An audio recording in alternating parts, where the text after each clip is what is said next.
কি দেখে খেতে ইচ্ছে করতেছে না? এরকম শীতের দিনে গরম গরম তিহারি বা বিরিয়ানি খেতে কার না ভালো লাগে? আমার তো খুবই ভালো লাগে। আজকে যেহেতু ফ্রাইডে, তো ভাবলাম যে একটু বিরিয়ানি রান্না করি, বাচ্চাদের পছন্দ হবে। তো আমি আগেই মাংস রান্না করে এরকম করে বক্সে করে রেখে দিই। তো যখন খেতে ইচ্ছে করে তখন এভাবে নামিয়ে জাস্ট রাইস দিয়ে রান্না করে ফেলি। তো এখানে 1 কেজির উপরে মাংস হবে। তো আমি রান্না করে রেখেছিলাম। আর আজকে একটা নতুন পাতিলে রান্না করব। এই পাতিলটা আসলে অনেক দিন ধরে রান্না হয় না, 7-8 বছর ধরে পড়ে আছে, আমি রান্না করি না। তো আজকে এটাকে বের করলাম। আর যেহেতু এখন থেকে মানে একটু বড় পাতিলে রান্না করতে চাচ্ছি, সবসময় দেখা যায় নন স্টিকে রান্না করি। তো এই পাতিলগুলো তো রান্না করে শেষ করতে হবে। এই ধরনের পাতিল আমার অনেক আছে, তো এইগুলিতে আসলে ইউজ হয় না। তো আজকে ভাবলাম যে এইটাতে রান্না করি। তো রান্না করতে গিয়ে কী কী প্রবলেমে পড়লাম সেটাই আজকে আপনার সাথে শেয়ার করব। তো এইখানে আমি 2 কাপ বাসমতি চাল ভালো করে ওয়াশ করে একদম রিন্স আউট করে পানিটাকে ঝরিয়ে রেখেছি। আর আমি রাইসটা সকালে ওয়াশ করে 3-4 ঘন্টা রেখে দিয়েছিলাম।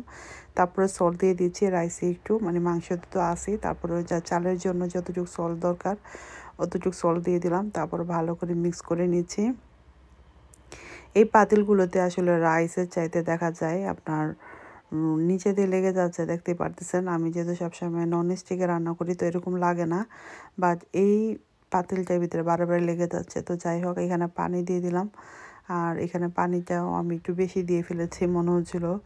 তো যাই হোক, আমি হট ওয়াটার দিয়ে দিছি, দিয়ে ভালো করে মিক্স করে নিব। এই পাতিলগুলোতে অ্যাকচুয়ালি ভালো হয় আপনার তরকারি রান্না করলে, সবজি রান্না করলে ভালো হয়, মাংস রান্না করলে ভালো হয়, বাট বিরিয়ানি পোলাও রান্না করতে গেলে নন স্টিকই সবচেয়ে বেস্ট। তো যাই হোক, অনেক দিন ধরে রান্না করি না মানে এই পাতিলটাতে, তো ভাবলাম যে আজকে একটু বিরিয়ানি রান্না করি। আমার যেই সাইজগুলো ছিল সবগুলো একটু ছোট ছোট, তো এটা একটু মিডিয়াম সাইজের ছিল। 2 কাপ পোলাও সুন্দর দেখেন, মাংসর পোলাও সুন্দর নিয়ে গিয়ে হয়েছে পোলাওটা। তো আমি সবসময় আমার একটু মনে হয় যে একটু কেওড়ার ওয়াটার না দিলে বিরিয়ানিটা ভালো লাগে না। তো আমি এখানে কেওড়ার ওয়াটার দিব। আর এই কেওড়ার ওয়াটারগুলো না আগের মতো এত স্মেল না, অনেকগুলি দিয়ে দিতে হয়। তো এইখানে আমি দিয়ে দিতেছি অনেকগুলি, দেখতে পারতেছেন 2-3 চামচের মতো, কিন্তু তেমন গন্ধ হয় না। আর বিরিয়ানি খাবো, বিরিয়ানির সাথে বাসার সবারই স্যালাড খুব পছন্দ। আমি একটা বড় অনিয়ন কেটে নিয়েছি আমার জন্য। আর এখানে আমি tomato, cherry tomato, cucumber, red onion আর চিলি আর কোরিয়ান্ডার দিয়ে ভালো করে মিক্স করে নিচ্ছি। আমি একটু লবণ খাওয়া এখন কমিয়ে দিয়েছি, তার জন্য লবণটা মাখি নাই। আপনার চাইলে লবণটা মেখে নেবেন, কারণ আপনাদের ভাই লবণটা এখন খেতে চায় না। আগে লবণ টবণ দিয়ে তেল তুল দিয়ে ভালো করে মাখাই খাইতাম।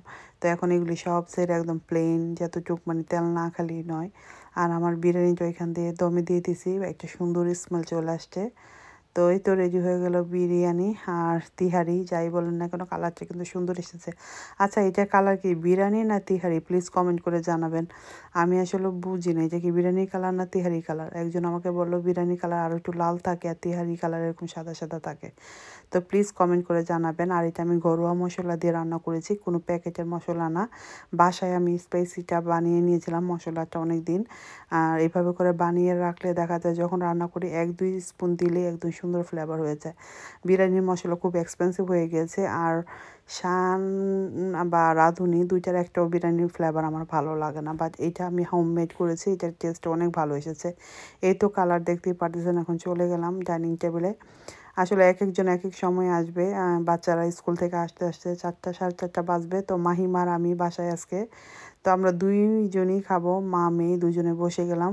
মাহিমার টেলিভিশন ছেড়ে ও মুভি দেখতেছে, আর আমি এখানে বসে গেছি কারণ অলরেডি 3টা বেজে গিয়েছে। আজকে তানিশা আরও ক্লাব, ফারিয়াও আসতে লেট হবে, মাইশা আসতে আরও লেট হবে। তো তার জন্য কারোর জন্য অপেক্ষা করিনি। তো এই তো আজকে দুপুর লাঞ্চ এটাই ছিল। কেমন লেগেছে আমার ভিডিওটা অবশ্যই কমেন্ট করে জানাবেন। আমার এই পেজটা নতুন, প্লিজ বেশি বেশি করে লাইক শেয়ার কমেন্ট করতে ভুলবেন না।